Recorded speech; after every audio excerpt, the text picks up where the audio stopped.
এই যে আমাদের পাশে দেখতে পাচ্ছেন মিস্টার মিরাদ হোসেন স্যার, তিনি এখনো কিন্তু আমাদের মিরাদ স্যার বিয়ে করেনি। আমরা আশাবাদী ইনশাল্লাহ স্যার যৌতুকবিহীন বিয়ে করবে আলহামদুলিল্লাহ।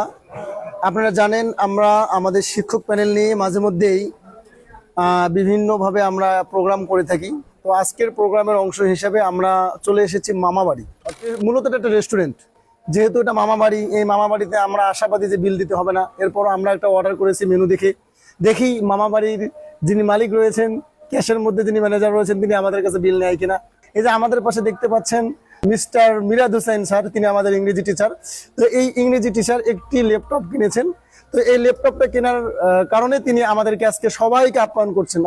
আপনারা জানেন আমাদের শিক্ষক প্যানেল রয়েছে 7 জনের একটি যোগ্য ও অভিজ্ঞ প্রশিক্ষণপ্রাপ্ত শিক্ষক প্যানেল।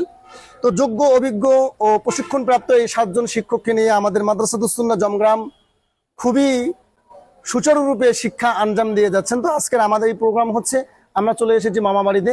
তো মামাবাড়িতে আমরা এসেছি মোট 5 জন। একজন তিনি আসতে পারেন নাই, হয়তো বা তার বাড়িতে কোনো সমস্যা। তো আমরা এখানে আছি 5 জন। তো একটা কথা বলে রাখি, এখনো কিন্তু আমাদের মিরাজ স্যার বিয়ে করেনি। তো বিয়ে যখন করবে, বিয়ের আগে তিনি ল্যাপটপ, কম্পিউটার, এরপরে হচ্ছে যে মোটরসাইকেল সবকিছু কিনবে, যেন সবকিছু কিনে তিনি তারপর বিয়ে করবেন। কেননা কেউ যেন বিয়ের পরে বলতে না পারে যে এই ল্যাপটপ, এই গাড়ি কিংবা এটা তার শ্বশুর বাড়ি থেকে দিয়েছে। আমরা আশাবাদী ইনশাল্লাহ স্যার যৌতুকবিহীন বিয়ে করবে।